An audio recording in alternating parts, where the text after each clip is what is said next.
Look up here, I'm in heaven. I've got scars that can't be seen. I've got drama can't be stolen. Everybody knows me now. B.P Fallon, B.P, good afternoon. Not really, is it, Joe? Go ahead. It's not really a good afternoon at all.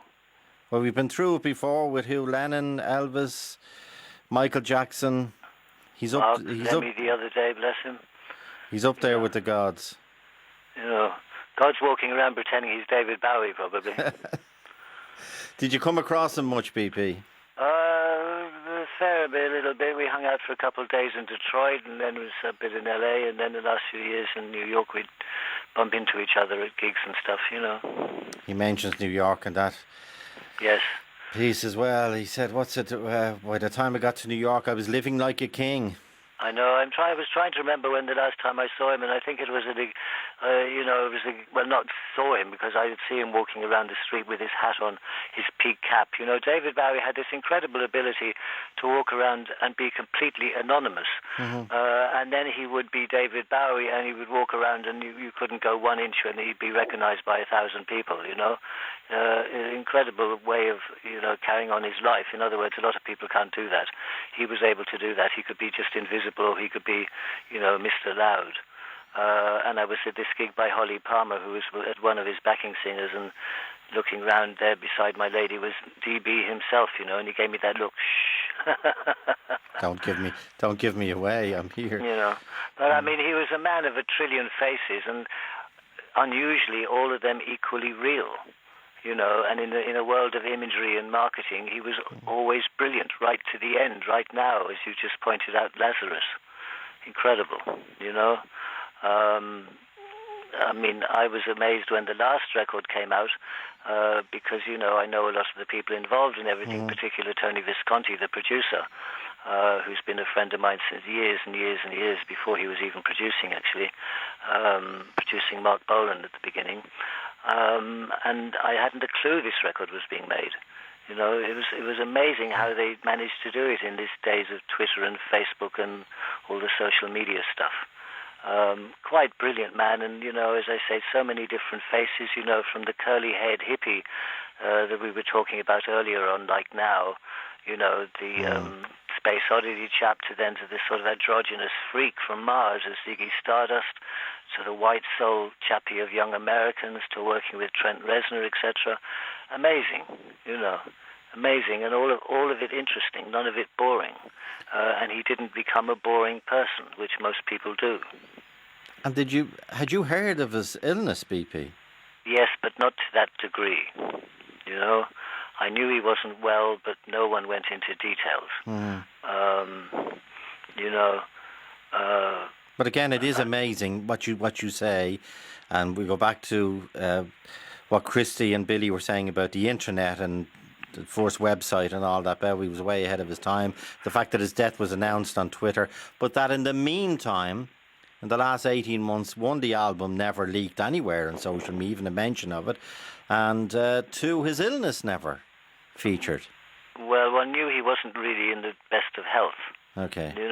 I mean, you were talking earlier on about, Bowie at Slane, which was the Glass Spider tour with Peter Frampton on guitar, God help us.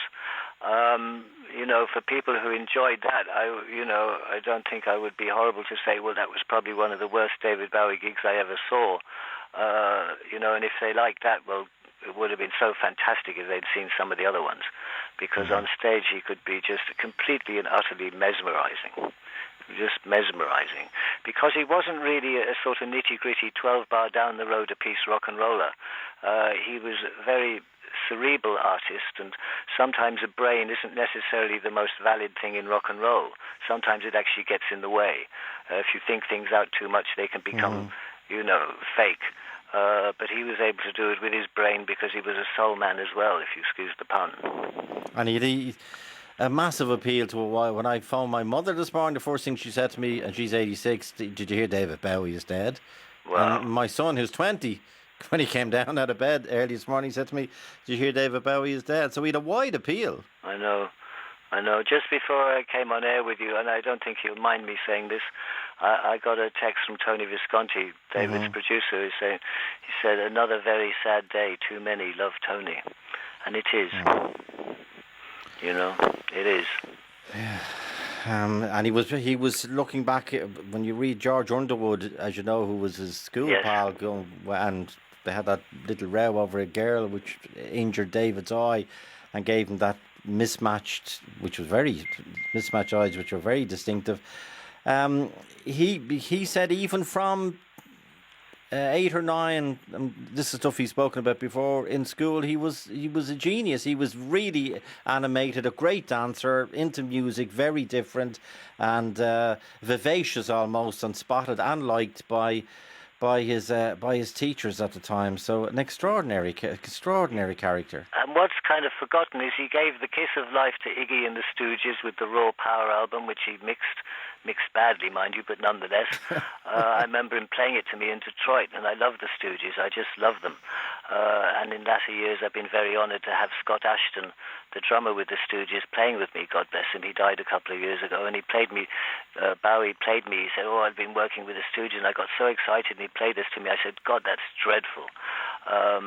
And now I've grown to love it, but the mix is really odd. He also gave the kiss of life to Lou Reed after the Velvet Underground. Nobody gave a toss about Lou Reed at all, and he produced Transformer on him. He and Mick Ronson produced Transformer, a wonderful record. And he also gave the kiss of life to Mott the Hoople, who were going down the drain, and he gave them one of his best songs ever, All the Young Dudes. One of the best songs of all time. Incredible. Incredible. BP, let me bring Danny Hughes. Danny, BP was mentioning various labels, and Billy mentioned and Christy mentioned that they were on the same label as David, and that's how they got on to push themselves onto the Slane gig. But you subsequently, as an A&R man, what happened? Another Bowie incident.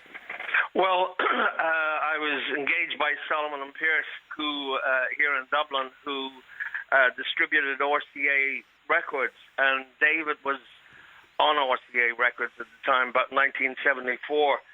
The records came in through a guy called Brian Hall in the UK. However, Diamond Dogs was released, which was a double cover album, and it was Bowie front half, and the second half was a dog's body, the rear end of a dog.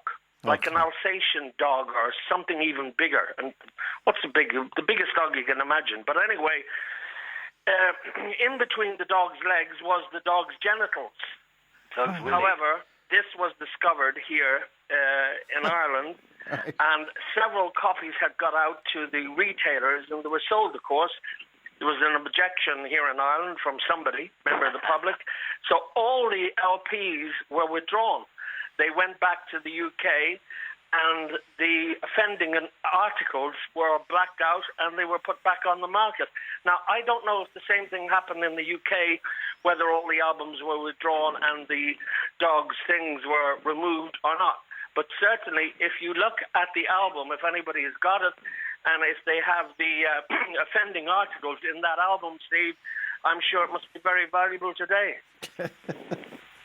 B.P. probably has the original.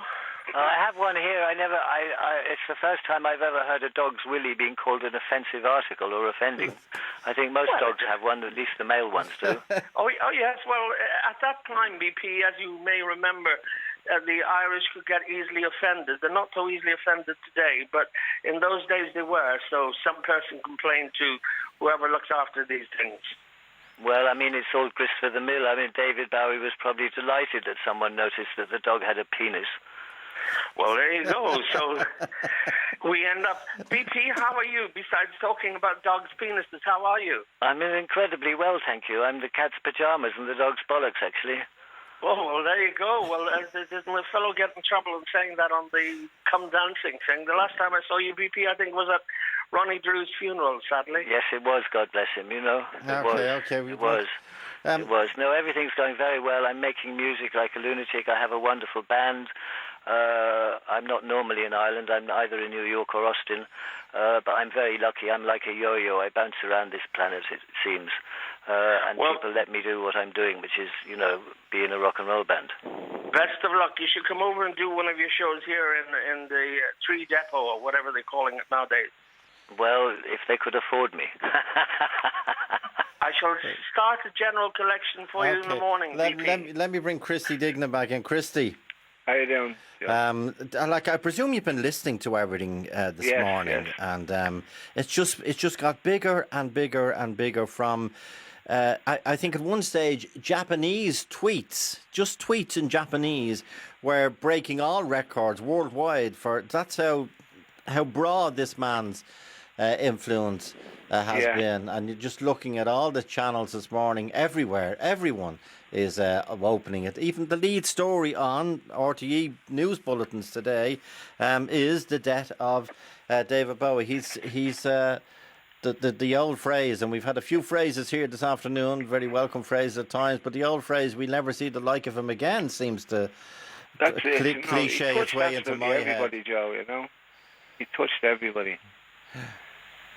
And how you had his obscure stuff, and then you had the likes of Let's Dance, which was very commercial. Poppy, you know. Sorry, Joe, can I say hello to Christy there? Oh, you can, Danny, yeah, of course. Hello, Christy, how are you? How are you doing, Danny? You. How's it going? Go on, thank you. Thank you for bringing up the thing Let's Dance. And I was about to say, at the Live Aid, Bob Geldof's Live Aid thing, didn't he do a number there with Mick Jagger dancing in the street? That's right, yeah. Oh, brilliant. And I thought that was just absolutely brilliant. The two of them looked like they were having a barrel of fun getting it together. Yes, that was great, yeah. No, I mean, you're all talking about, am I on the air now? Or Of am I course you are, talking... BP, you will never be off the air. Hot air. You know, he's the only chappie who could, you know, make records and work with Iggy Pop and Bing Crosby. Yeah. You know, that's a pretty wide canopy, isn't it? You know. Says it all. You know, I mean, they had that thing, Little Drummer Boy, with him and Bing on the television earlier on. It's super. Pretty horrible, really. You know, because the thing is about all great artists, none of them are, you know, super perfect, and sometimes you do these things a little bit cringy, you know, but nonetheless it's still lovely, you know, him and Thingy doing Little Drummer Boy, him and Bing, you know, the waxwork, very wide canopy. Well, BP, stay with us, because you're going to find this next bit cringy, I'd say. We have a man here, he's called Ray Kavanagh from Dunboyne, up the road there, and what's your connection to David Bowie, Ray? DB? Well, Joe, my car is DB3. Far out. Bentley Mulsanne Turbo R. Wow. 6.75 litre was bought by, or originally owned by David Bowie. And how do you know that? Well, I have the provenance, Joe, back to when it was well registered done. first in the UK, and it was registered as DB3 David Bowie 3. And what year do you know? in 1988. And when did you buy it? I bought it a few years ago in Dublin here. It had been owned by another few people. You see, David Bowie would still have that, those personal plates, you know. He would probably have had DB1, DB2, DB3 and DB4, depending on the amount of cars he was been driven around in. But this Bentley is just, it was just an investment opportunity and a kind of a treat for myself for my retirement, and I happened on it and I bought it as an investment, and I just said whenever he dies, it'll be worth, because there's less than 26,000 miles on the car, so it's actually, you know, less than 1,000 miles a year. But the car is like himself; it's a work of art. You know, the car should be in a museum or it should be in an art gallery. Well, it was a production car, was it? Made specially for him. It would have been a bespoke Bentley, specially made for him. You know, it was in 1988, so when he wrote that song, the dance, put on your red shoes and dance with me. You know that song. So I bought it as an investment, and just, you know, it's just I'm minding it like a child. Sure, it's absolutely perfect, you know. And we're tweeting a photograph of it again now. It's it's a very striking car, very striking red colour as well. Well, you see, I suppose it was probably the very few Bentleys in red, you know, and I think he probably just thought maybe it's his favourite colour or whatever. But it's a striking looking car for nearly 30 years old. It's incredible condition. And you say you bought it as an investment. Like, is that a bit morbid? Well, there's a bit of a history there too, you know, just to know that David Bowie owned it, you know. Okay. And but you said you knew it would increase in value, Ray, when I knew it would increase in value once he died. I mean, it's like everything. If something becomes more rare once like Louis Le Brocquet, all his paintings went up once he died. You know, they doubled overnight. I wasn't being morbid. I wasn't out to make money as such, but I just thought, you know, well, at least I can't go wrong, you know. So you spent 18 grand on it, is that correct? 15 and a half. 15 and a half. Yeah. Euros. 15,500 euros, yeah.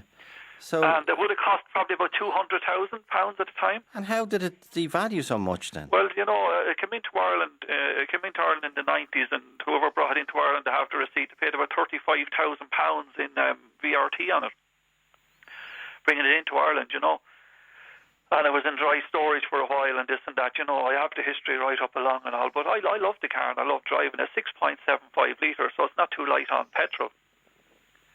But I have to try and get it to 30 years, you see, and once it's 30 years old, then the tax reduces to €56, which isn't too bad. At the moment, it's €2,000. And when was the last time you had it out on the road? Last week. Last week, okay. Last week. I take it out on dry days. I take it out on nice dry days, so I don't get wet. BP, give us your take on that. As the man, BP, who sat above U2 concerts in the Trabant, didn't you? Yes, I did. It was, it didn't have DB1 written on it or anything like that. What's my take on all of that? Yes. I'd prefer not to comment, really. God, that's a first.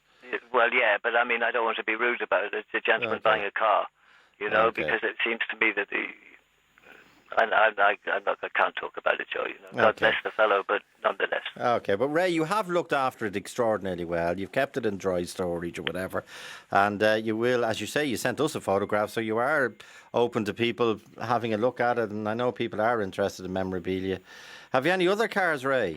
No, I have no other vintage cars. This was just when I happened, and I just thought it was just a beautiful car. Just everything about it from top to bottom was just a red sheep. And I presume you liked his music.